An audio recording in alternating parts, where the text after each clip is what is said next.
My angels, it's story time. I have a very short and sweet meditation for you today in case you haven't had one yet. I hope you're well and I hope you're looking after yourself. You're here to do something. You know that, right? You're here to be something and you know it. You know it inside. We're driven by purpose and meaning as human beings. I want to come alongside you today. I'm Autumn. This is Reminding Eve. I'm here to remind you that you're amazing, that you are unique, and I want to talk to you about your cycle. All right, it's March and we've closed out a cycle and we've brought in a cycle, and I want to talk to you about what your expectations might have been. Those of you who have closed out cycles, you may have had a few things where you were like, okay, that's done and I know it. It's done, over, not thinking about it, tick, check. And there's some new things on the horizon, new jobs, new relationships, new opportunities, new ways of thinking. And you can feel it. You're like, yay, and you just feel like you're looking forward. Okay, great. That's very clear and tidy. But what about the in-between? The in-between is what I really want to talk to you about today and really encourage you about. What about when you're in your new cycle, but something that is older it feels like it's cycling in, or you're not like, why is this thing here in this new cycle? What do I do with that? Maybe you even feel like me. I'll say a personal thing after I have a drink of my coffee or two. I'm not going to make you listen to that with me. So sometimes you're in a new cycle, but an old thing comes into it. Is this in my new cycle because I want it in my new cycle? Or is it in my new cycle because I'm trying to shut it down and close it out of my old cycle? But it's not either of those. It's something else. When you're in a new cycle, the whole point of it is not about the things in the cycle. It's about you. It's about the you that's showing up in the new cycle, in the new skin, in the new operational system.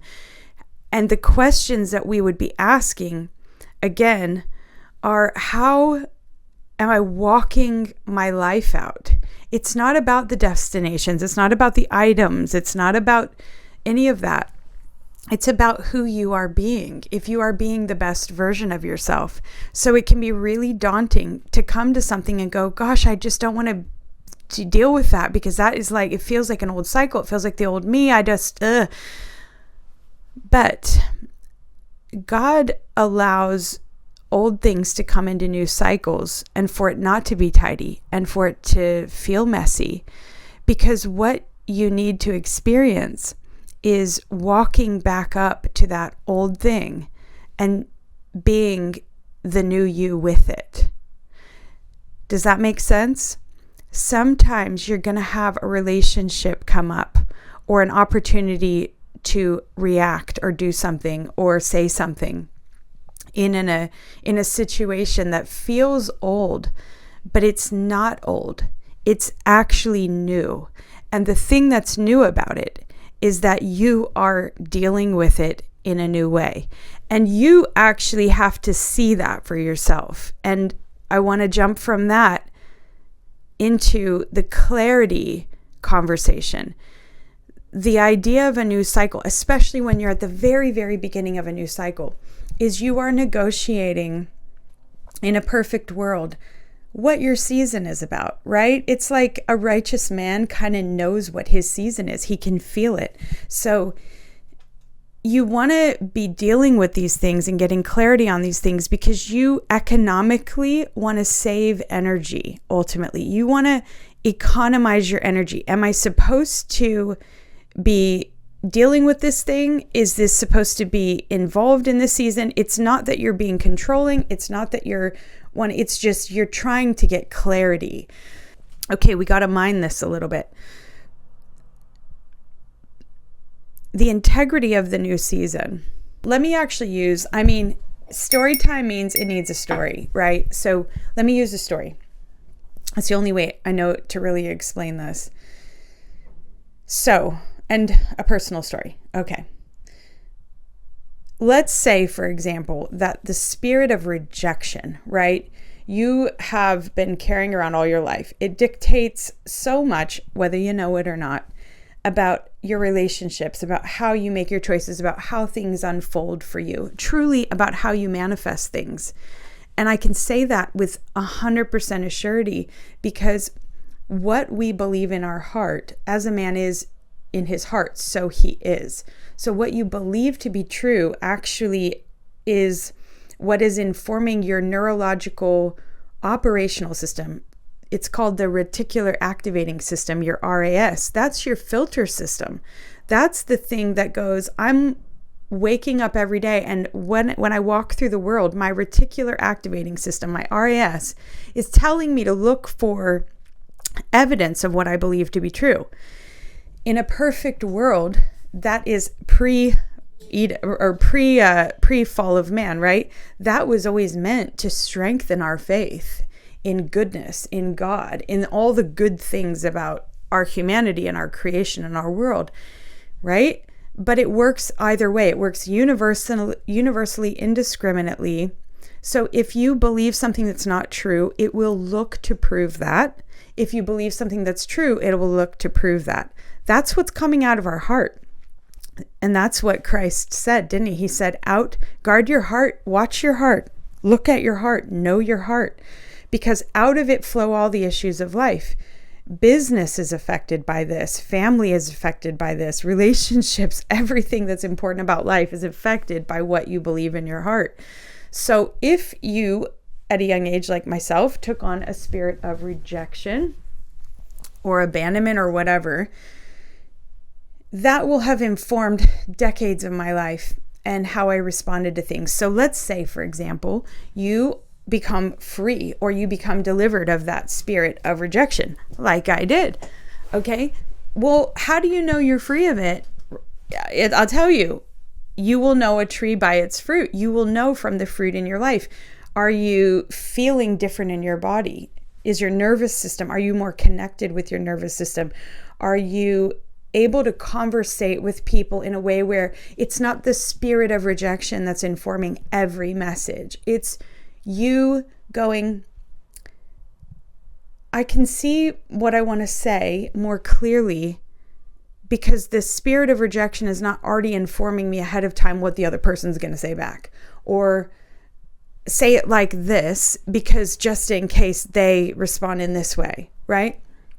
You're just speaking from the heart.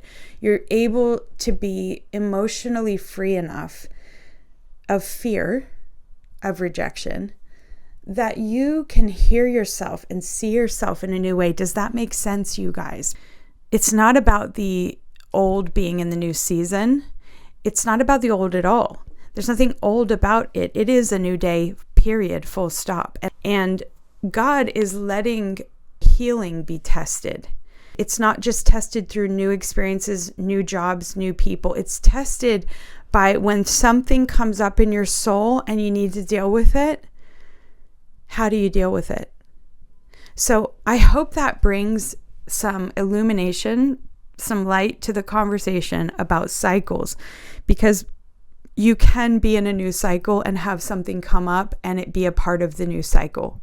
It has to do with your healing and growth and being connected with that. That's what some of you guys might be faced with in the next, coming weeks, is your soul going, I need you to respond to this. I need you to take an action towards this.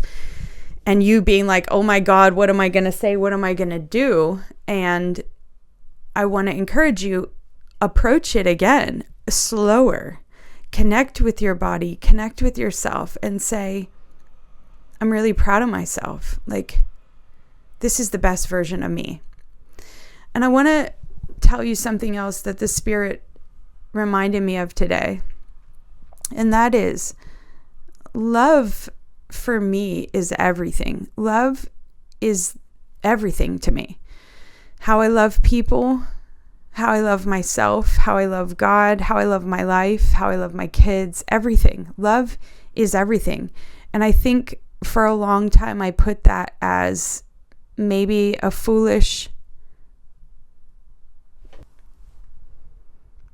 maybe I just thought for a long time that wasn't a good enough reason to live, but it is a good enough reason to live. Love is what every song in the world is about. Love is what gets us up and inspires us. Love is the secret sauce of life. It's what makes our missions worth bearing, and it's the pleasure and the pain of life. But I'll never stop loving or believing in love, and I hope you guys don't either. I hope you won't either. And I hope that no matter what you've experienced of love, that you can show up in this new day and keep hoping in it too. And the Spirit told me, love is your superpower. All that stuff, everything that spirit of rejection does is it is trying to protect itself from feeling hurt or pain ever again. And that's legit. It is the most painful thing to feel. But at the same time, you have to try and risk again. You have to hope again. You can't lock yourself up in an ivory tower. And if you are really somebody who needs connection, not just physical connection, but true connection in life, which is all of us actually, you have no choice. You have no choice. I felt like God was saying to me, I got you. There's a beautiful verse that says, I'm the glory within you and I'm a wall of fire around you.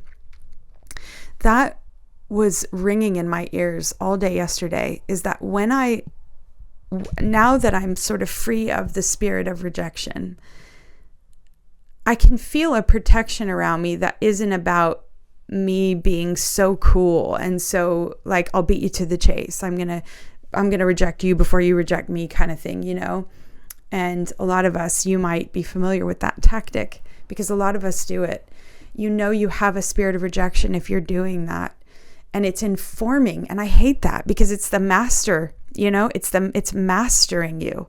If it's like, I'm going to put this wall up before you can, I'm going to just save myself. I get it. I totally get it. Nobody gets it more than me. I could be as cool as a cucumber. I went a lot of my life being able to dehumanize somebody, depersonalize them. I know how to put someone in a light where you have so disconnected from them and their feelings and their humanity. That's how good we can get at it, because we have learned that we have felt like we would die if one more person hurt us. And that's how you are truly a sensitive, beautiful soul too, because you have such a big heart to love. But we have to let that down. And in this new season, God is promising, I will protect you. You do the job of risking and trusting, being honest. You do the job of trusting me with the new heart that you have, with the new fleshy heart, right? You didn't harden it. You didn't get bitter. You didn't turn into an a-hole. You actually kept soft and tender and fleshy. That's the hardest thing in the world to do. That's the hardest thing in the world to do. To love this world when it's acting like this, that's the hardest thing to do. To love someone else when they treat you badly, that's the hardest thing to do. That's why Christ said, you know how you'll know if you're super frickin' natural? If you can love your enemies. You cannot do that without the Spirit of God. You cannot truly do that. And it's the top shelf level of love. To be able to love when you're not treated well, kindly, whatever, top shelf love. Only possible through Christ. And I believe that. I can feel it in my bones as well. So, wow, yeah, this is a different share today, but I'll tell you what. I've been in just a sea of peace over the last few days, and it's still going, and I'm so grateful. And I just want to pray that over you guys. Anybody who is connecting in and watching my channel right now, you are my people. and I want to look after you as well. So I'm just going to pray, Holy Spirit, for anybody here who has been dealing with a spirit of rejection. If this just resounds in you, if it resonates with you, I pray right now that you would be able to let your guard down, that you would be able to feel just a crack of light, letting a crack of light in. That's what it takes, is that kind of trust. It's stepping out on the water, right? It's stepping out on the water with your heart. And God will, He promises to meet us. He promises that we'll never break the way we broke before again. And He says, test your healing, test it. The only way to know is to test it.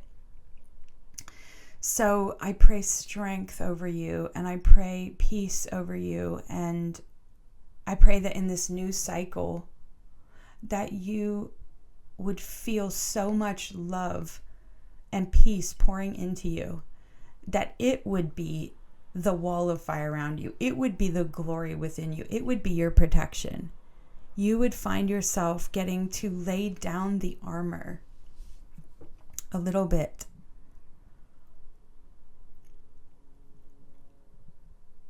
And I pray that you would see the new you and be so proud of you for who you've become. And you know what, you guys, and I'll tell you this, and you might think I'm a little bit silly, but I did have to stand in the mirror today and have a good talking to myself. And I had to say, your heart is beautiful. It's okay. It doesn't matter what the world says or what other people do. Your heart is beautiful, and I see you. And you know what? The Spirit with us wants us to love ourselves and see ourselves, right? And that's ultimately going to be our biggest protection, is going, I can talk to myself in a way that strengthens myself, because I'm free of fear. And because, I mean, try it. Look in the mirror and just try it. Talk to yourself. It's really awkward and uncomfortable. It feels weird, especially if you kind of like, I trip out sometimes if I'm looking into my own eyes. I'm like, oh, that's weird. But it's actually the best work you can do, is to see yourself.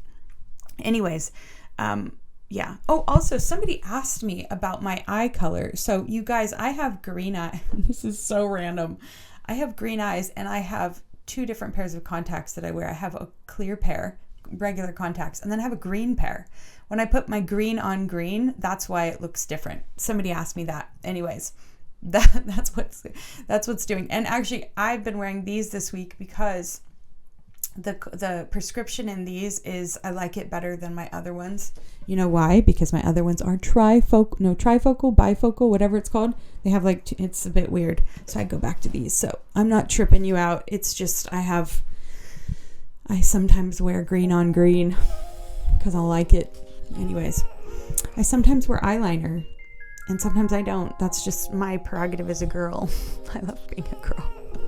Anyways, I love you guys so much. Have a really good day, and I will see you tomorrow. Go be you and love you, because I do.